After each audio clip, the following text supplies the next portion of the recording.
भावना म्हणजे काय, भावना उचंबळून आलेल्या आहेत.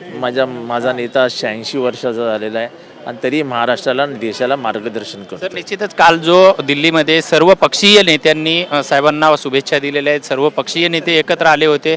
देशाचं नेतृत्व म्हणून आपण काय आठवणी सांगाल? आणि देशाचं नेतृत्व करण्याची ताकद आणि क्षमता असलेला एकमेव नेता आज या देशात संसदीय इलेक्शन. आज जे सर्व क्षेत्रातलं योगदान बघून आज जी साहेबांना भारतरत्न पद मिळावं अशी एक भावना निर्माण होते. आपण काय सांगाल?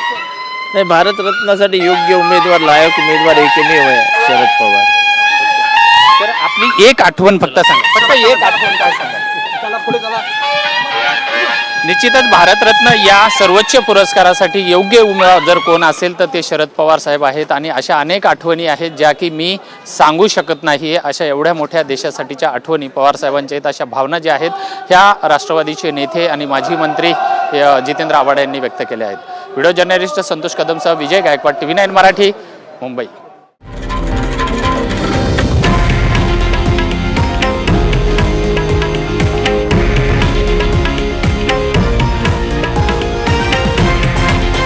हे आहे देशातील नंबर 1 न्यूज नेटवर्क आणि आपण पाहत आहात TV9 मराठी, एकमेव.